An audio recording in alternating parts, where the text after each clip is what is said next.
Hey, are you excited for the podcast? Kinda. Have you done this before? No. Me too. So excited to hear what's going to happen.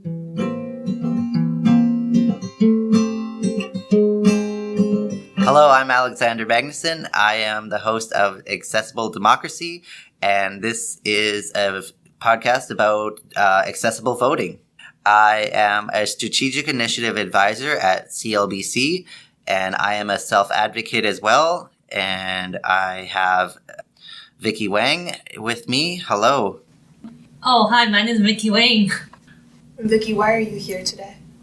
Just sharing my experience. I voted when I was 19. Just sharing, saying, yeah, disability people like me, I already vote. I feel like very excited and then want to share my experience with you guys and bring it out. I'm Evelyn Elgie. I'm a master's student with the University of British Columbia. I'm a part of the Social Justice Institute. But I'm really excited to be here. I'm really excited to support and amplify other voices that aren't mine, because I think that I move in the world with a lot of privilege and a lot of abilities that I don't necessarily notice all the time. So I'm really excited to help amplify other voices in this space. Hello, my name is Archana Garg. How I came to this thing was like I saw this newsletter and like the UBC newsletter, and they had this small thing about Elections Canada and this initiative, and this was like so meaningful to me because it was something different that I've never talked about before. Because you talk about feminism, you talk about transgenders, and like you talk about the LGBTQ, but nobody has ever talked about disabilities, diverse abilities in front of me. So I think that is why I honestly stepped into this project. It was interesting to know how there can be different issues in the world and just how people solve them, and like how issues can just generate because of our stigma, our thinking, and maybe not just realizing and accepting people who are different than us in any other way. So yeah.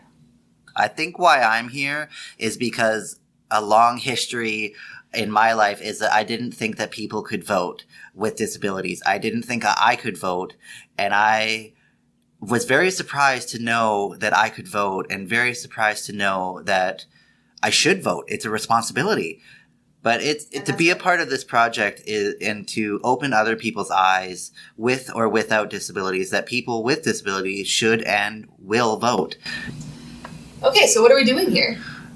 Well, I was just, as I shared, maybe talking about your experiences with her experiences, how they were different. Like, honestly, I haven't ever voted back in India. Right. But I was always expected to vote. And as soon as I turned 18, which is the legal age in India, my granddad was like, where is your voter ID card? You need to vote, just apply for your voter ID card. And so maybe just talk about how your experience would have been different from their experience. And also, secondly, I was just thinking about... No, we can go from there. Yeah, that's great. I have the same experience as you. Like, I was always just expected to vote. My grandparents and my parents have always been really engaged in politics, and so it was just sort of a given for me that once I turned 18, I would be voting. And so I've always voted ever since I came of age. Like, that's always been just an expectation, and I have never really had a problem with it because, like, my voter ID card comes and I go and I vote, and that's kind of not a thing that I have had to think about too much. That's so interesting because I've had the absolute opposite experience. I've never voted. Well, I voted in my in the previous election, but before then, and like I said, I was 28 when I first voted. I think I was. So it was, I would see people's voter ID cards and go, what's that? And I wouldn't see one with my name on it. And it didn't bother me because I didn't think I was allowed to vote. So it was just one of those things that another thing that I didn't know about and I wasn't needing to know about. So I just kind of didn't really know about it.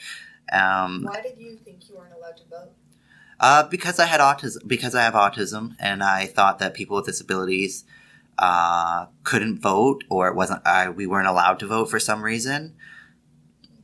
I didn't really think about why am I not allowed to vote? I just kind of accepted it, which was bad on my part because I really should learn to question people more and have an equal right to vote, and I didn't know I had it. What do you think the assumptions were, or like the attitudes around you that led you to that conclusion?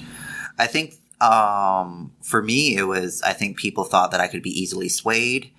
I think that people thought that I wasn't able to learn what the politics are. I think that people weren't sure that it was a priority in my life. No one made it a priority in my life. My grandparents and my parents didn't say, you gotta vote for at a very young age. It just kind of like, well, we're gonna go to the day-to-day stuff and all that kind of stuff and not worry about the extra stuff. So that would have been an extra work they weren't willing to put in to help you? Or they just didn't think that, honestly, it could have been that. But it really could have been just like, okay, well, let's start with the day-to-day stuff. Let's figure out that stuff.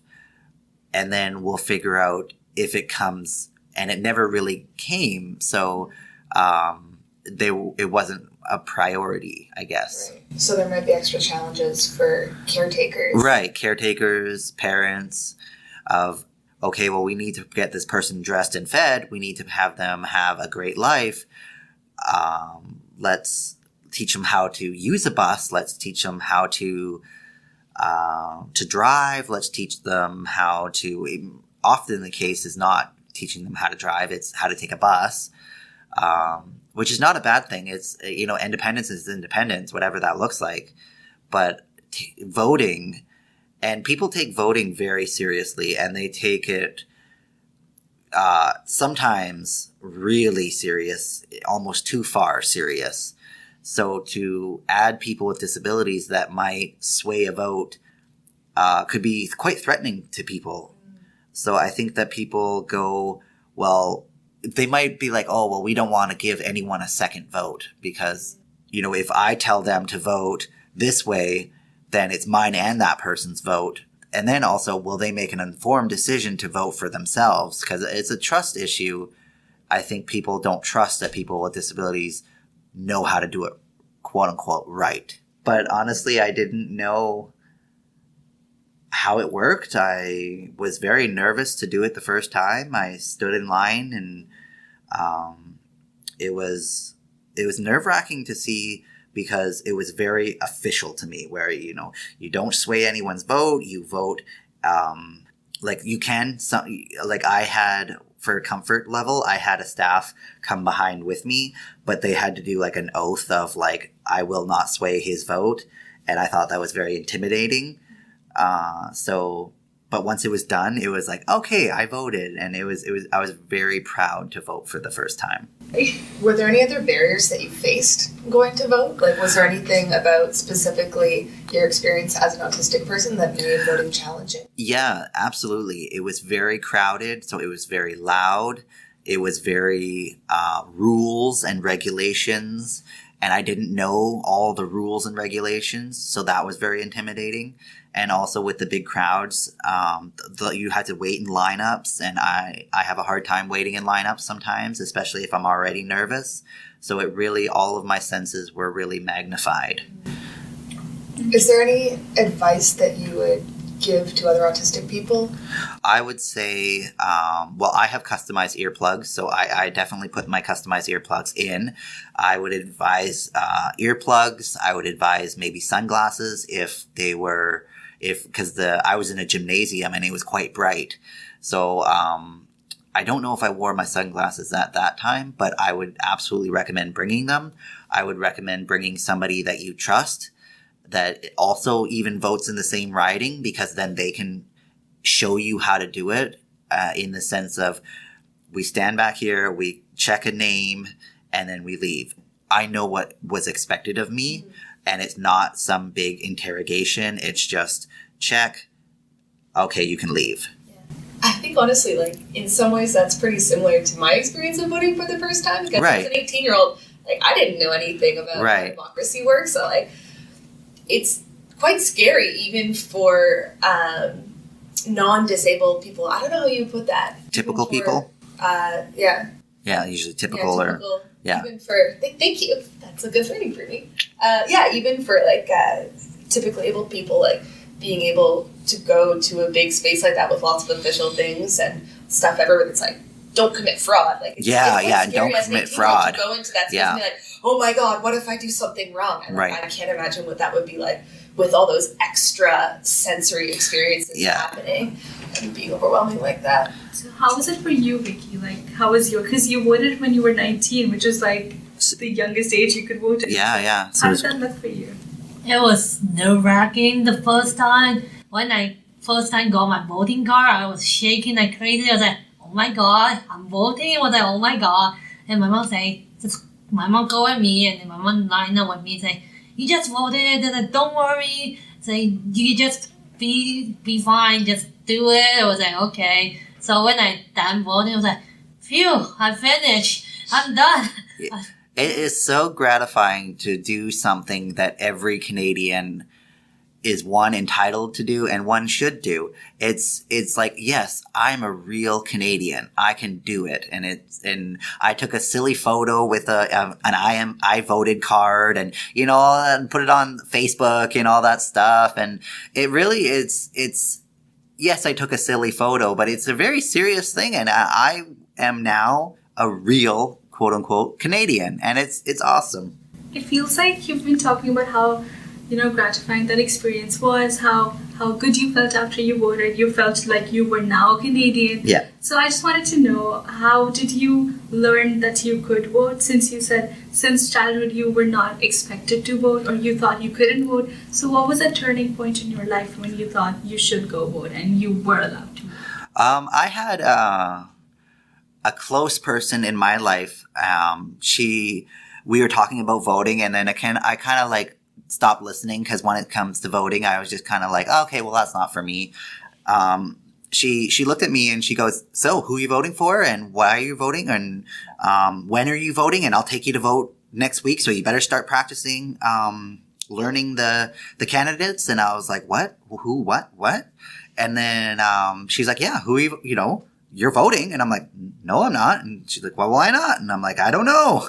So then she gave me information, pamphlets,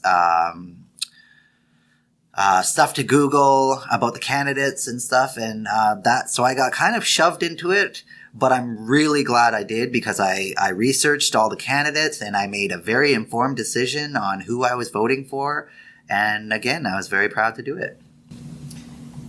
How about Vicki? Did you face any challenges in the space aside from your own nervousness? Yes, because sometimes the teacher give you so much information about so many candidates. My brain legit kind of cannot do two things at once. I only can see one thing at a time. So they give me so much information. I legit will say, oh my God, I need to back away and then maybe just kind of take a bit by bit. So taking the information slowly? Yeah, slowly and in different ways. Instead of, some people can't read, some people can't write, some people can't see, so they need it in audio version. Some people can't read, so audio version is a great version. And then supporting somebody on how to vote is, you got to remember that you got to stay neutral. And if you're the support staff, you got to not give them all the information on the party that you love and then bad information on the party that you don't love. It's got to be equal information, good and bad, for each party, so then each party has an opportunity to get a vote. Mm-hmm. That, I guess, leads into, if you could give any advice to caretakers or support staff, is there any other advice that you would offer? Assume competency. Assume that they know what they're doing, because they do. They know a lot more than you think that they do. I was just wondering, you said about that you went for the first time to vote, and you went when you were 19. So do you think a person who is disabled can go alone and vote? Maybe everybody doesn't have a caretaker with them. Right. So what do you think how those people might approach voting? I know that and correct me if I'm wrong, but I know that there are people there that will look out for you and go, oh, well, the registration table is right here. Put in where's your ID and all of that stuff. So I do know that there are people available that do support people with and without disabilities, because a lot of people go, okay, well, the voting table is there and you have to be in this lineup. And if you're in the wrong lineup, they'll say, oh, you're in the wrong lineup. If you go to that lineup, then you'll be able to vote properly. So there is people available. My suggestion is bring somebody you trust. It's company. It's good to see other people doing it. Then you guys can go to like Tim Hortons or whatever and have coffee after. And This podcast sponsored by Tim Hortons. it sure is. It is now. Go to a coffee shop and get a coffee after. Yeah, I guess. It's like a fun trip. Name Like drop. a picnic for a day out. Right? Vicki, would you feel comfortable going alone to vote if you had to? Me? No, I will be legit, will be burst on my tail. I was like, I don't know what to do. I was like, oh my god, where's my mom? Where's the people I can help? And then if my mom go with me, I'll be so more calm and more not crying. And it's like, yeah, we got a support person behind me as my mom. So when I done voting, my mom done voting, we can just go to McDonald's, have fun. Nice. So Tim Hortons, McDonald's. We got 2 partners. We got 2 sponsors for our podcast. Yeah, I would also feel much more comfortable if I went with somebody. I definitely, I do a lot of things on my own, but I think voting is really something to be shared with, because it's 2 people, 2 fellow Canadians voting. It's not just, oh, I'm the caretaker and I'm going to have my person vote. It's, we are Canadians, we are voting. What does it mean to you to vote? It means that I'm a Canadian. It means that I'm of age and responsible enough to vote. Vicki? It's kind of it's the same. You just kind of taking the big responsible and then say, you just taking the responsible, just kind of the voting is very important to each and everybody. Why do you think it's important to vote now, today, in this political moment?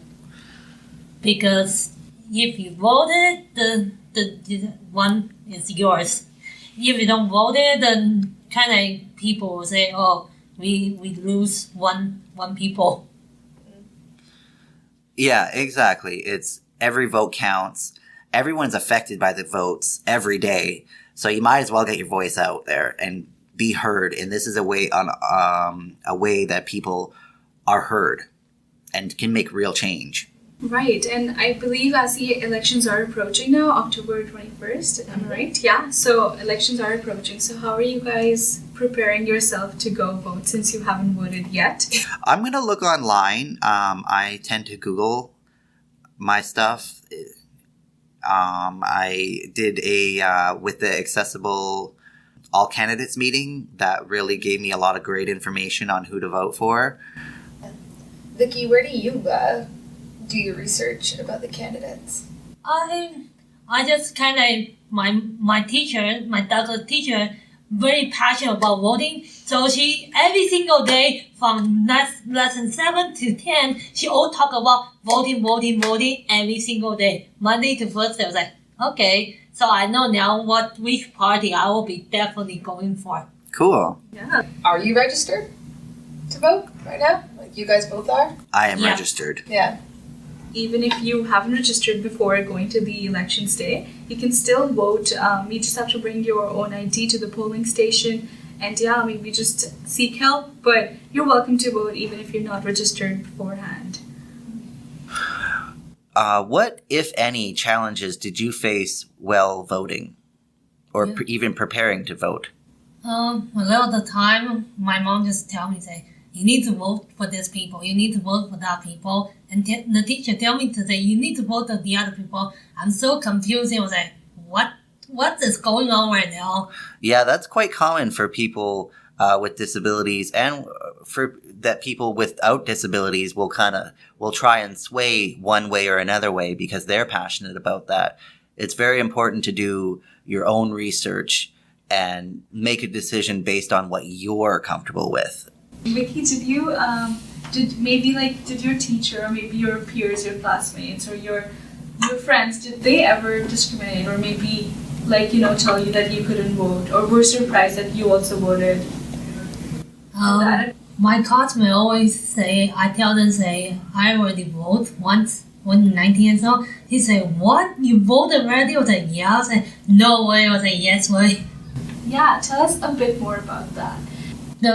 My friend didn't know, you can vote in 19 years old. So I tell them, I voted already, and they're very shocked because they don't vote because the parents didn't support them.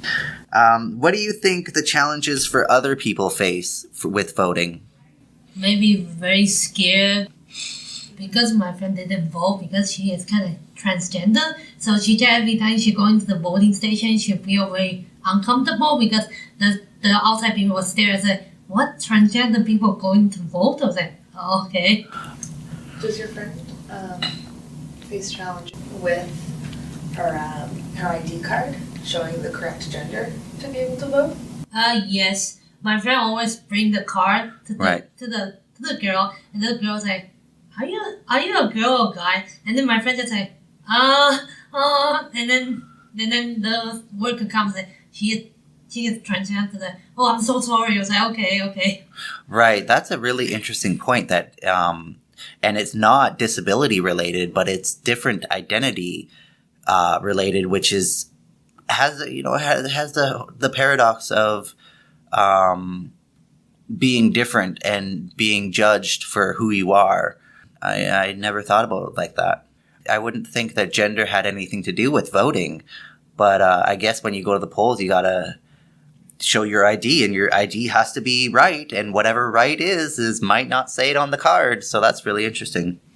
It's about differences. It's not about a particular problem. It's different. Because that would be considered absolutely different. Like I've been a part of the voting process for people with disabilities, and people that are transgender would have different barriers, but still barriers. Like, what ID do you show? What, if you present female but your thing says male, what is that? Invalid entry? Is that you have to go? Denied can you the be right to vote? Right, because That if someone is both like physically or mentally disabled and transgender, right, and there's people like that everywhere. Oh yeah.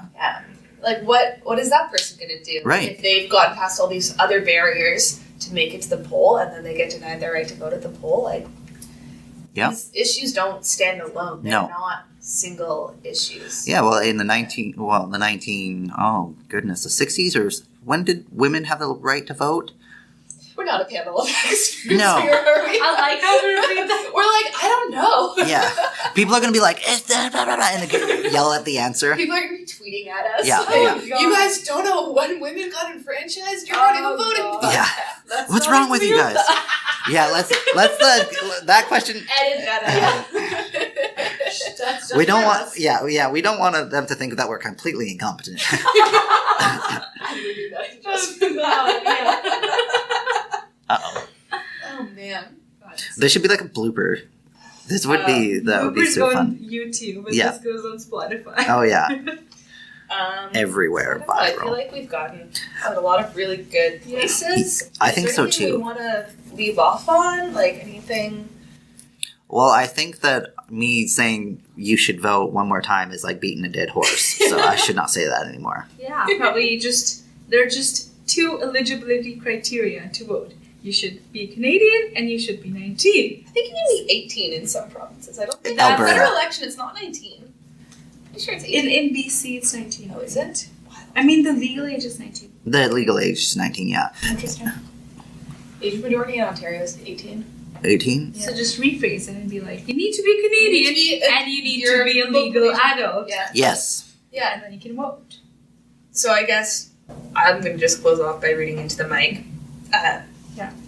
Voting day is October 21st, 2019 for this upcoming election. We're going to be continuing to create, hopefully, podcast episodes following up after this federal election, where we're going to continue to have roundtables discussing challenges and barriers and featuring different guests and hopefully different speakers and different people joining our conversations. There's more information on Election Canada's website about accessible poll stations, what you can do if you can't get to the polling station to vote, what to do if you live in a hospital or a group home, or what to do if you need help. So we'll include a link in our description to all of those resources and to some other resources on policies and platforms for different parties. Thanks so much for listening. Thank you so much. And we hope you go vote. Go vote! Exercise your Yay. rights. This podcast was made possible by Community Living BC, as well as the Centre for Community Engaged Learning at the University of British Columbia. Special thanks to Archana, Garg, Alexander Magnussen, Vicki Wang, and Evelyn Elgie for appearing in this pilot episode. Additional thanks to Don Kennedy, Ismail Traore, Lynn Chen, Tora Oliphant, Sydney Cross, Jerry Laidlaw, Sylvie Zebra, Jessica Humphrey, Apathy is Boring, and the rest of the participants in the Activating Democracy Workshop series.